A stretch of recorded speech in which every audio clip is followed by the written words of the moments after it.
அஸ்ஸலாமு அலைக்கும் வரஹ்மத்துல்லாஹி வபரகாத்து.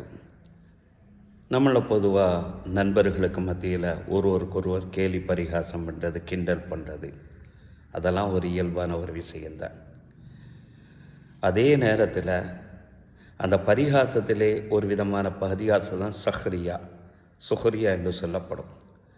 அது என்ன பரிகாசம் சொன்னால், நம்ம நண்பர்களுக்கு மத்தியில் ஒரு நண்பனை வச்சு அவனை குடும்ப ரீதியாகவும் அவனுடைய குண ரீதியாகவும் எல்லார் முன்னாலேயும் கூனி குறுகி நிற்கக்கூடிய அளவுக்கு உண்டான கேலி பரிகாசங்கள், கிண்டல்கள், நையாட்டிகள், இது மனதளவில் பெரிதும் பாதிக்கக்கூடிய ஒரு விஷயம்.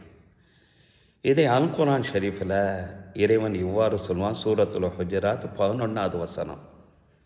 யா ஐயுஹல்லதீன ஆமனு, இறை விசுவாசிகளே, லா யஸ்ஹர் கௌமும் மின் கௌமி, உங்களை எந்த ஒரு கூட்டமும் எந்த ஒரு கூட்டத்தையும், எந்த ஒரு நபரும் எந்த ஒரு நபரையும் கேலி பரிகாசம், அதாவது இது மாதிரி உண்டான பரிகாசங்கள் செய்ய வேண்டாம்.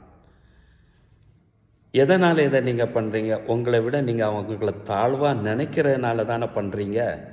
அசா ஐயக்கூனு ஹைரம் மினுகும், நீங்கள் யாரை பார்த்து கேலி பரிகாசம் பண்ணுறீங்களோ அவர்கள் உங்களை விட சிறந்தவர்களாக கூட இருக்கலாம்.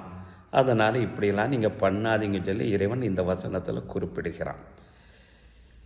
இந்த வசனத்துக்கு விளக்க உரை அளிக்கக்கூடிய வஹப் இப்னு முனப்பஹ் ரஹிமஹுல்லா அவங்க ஹில்யத்துல் அவுலியாவில் இவ்வாறு தன்னுடைய கருத்தை பதிவு செய்வாங்க. இன்ன ஆலம துனூப இந்தல்லாஹி பாத ஷிர்கி பில்லா, அல்லாஹுக்கு இணை வைப்பதற்கு பின்னால் இறைவன்ட்டே மிகப்பெரிய ஒரு பாவம், அதாவது இணை வைப்பிற்கு பின்னால் மிகப்பெரிய ஒரு பாவம் இறைவன்ட்ட ஒரு விஷயம் இருக்குது என்று சொன்னால் அஸ்ஸுஹ்ரியத் பின்னாஸ், இது மாதிரி உண்டான மனிதர்களை கேலி கிண்டல் மூலமாக அவமானப்படுத்துவது, கேவலப்படுத்துவது, எல்லா மனிதருக்கு முன்னால் கூனி குறுகி நிற்க வைக்கிறது தான் என்றார்கள் அவர்கள். ஏன் இதை சொல்கிறாங்கன்னு சொன்னால், சஹீஹுல் புகாரியில் ஒரு ஹதீஸு பதிவு செய்யப்பட்டிருக்கும்.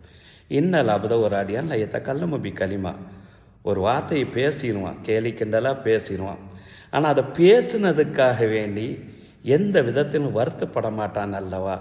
இப்படிப்பட்ட அந்த வார்த்தையின் காரணமாக அவன் நரகத்தில் தூக்கி எறியப்படுவான் என்று நபி ஸல்லல்லாஹு அலைஹி வஸல்லம் அவர்கள் சொன்ன ஒரு ஹதீஸை ஆதாரமாக வைத்து இவ்வாறு செய்வது இணை வைப்புக்கு அடுத்து மிகப்பெரிய ஒரு பாவம் என்று தன்னுடைய கருத்தை இந்த இடத்துல தெரியப்படுத்துகிறாங்க.